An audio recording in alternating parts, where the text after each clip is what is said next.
নমস্কার, আমি আচার্য কৃষ্ণ শাস্ত্রী। আশা করি তারা মায়ের কৃপায় সবাই ভালো ও সুস্থ আছেন। বড়দের আমার প্রণাম, ছোটদের ও সমবয়সীদের আমার শুভেচ্ছা রইল। আজ নবরাত্রি সম্বন্ধে আলোচনা করব, আপনারা শুনতে থাকুন।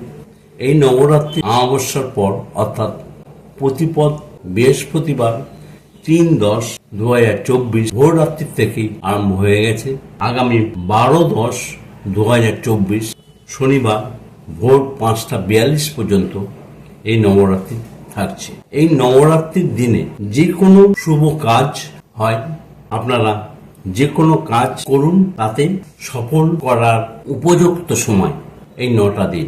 এই 9টা দিনের জন্য একটা মাটির অথবা তামার ঘট নিন, তাতে আম পাতা, কলা বা শীষ ডাব অথবা নারকেল দিয়ে পুজো করুন। একটা মালা দিন, এই মন্ত্র দিয়ে প্রতিদিনই ফুল, বেলপাতা, তুলসী, ধূপ এবং ঘিয়ের প্রদীপ জ্বালাবেন। মন্ত্রটা হলো ওম হিং হিং দুর্গে দুর্গে রক্ষিণী সোহা। এটা 3বার বলে 3বার ফুল, বেলপাতা, তুলসী পাতা, ধূপ দিয়ে পুজো করুন। ওয়ং হিং ক্লিং চামুন্ডায় বিচ্ছে, এটাও 3বার বলবেন। 3বার বলে 3বার পুষ্প, ফুল, বেলপাতা, তুলসী, ধূপ দিয়ে পুজো করুন। প্রতিদিন করুন এই 9টা দিন। যে কোনো আপনি একটা মনস্কামনা করে আপনি করুন, ফল পাবেনই। মানুষের নানা ধরনের সমস্যা থাকে, সেই সমস্যাগুলো মেটানোর জন্য এই নবরাত্রির দিনে আপনি এই পুজোটা করুন, এই ক্রিয়াটা করুন। করলে আপনারা ফল পাবেনই। এছাড়া 108 বার করে এটা জপ করুন। ওম হিং দুর্গে দুর্ক্ষিণী সোহা, ওয়ং হিং ক্লিং চামুন্ডে বেঞ্চে। এটা হচ্ছে জপ। এটা হচ্ছে 108 বার করে জপ করুন।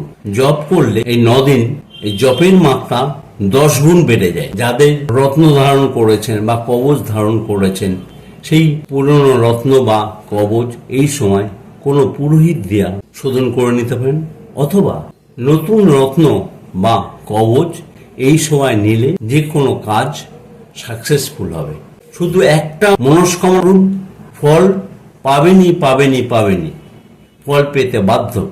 এছাড়াও দেবী স্তুতি আছে, বাজার থেকে বইয়ে কিনতে পাবেন।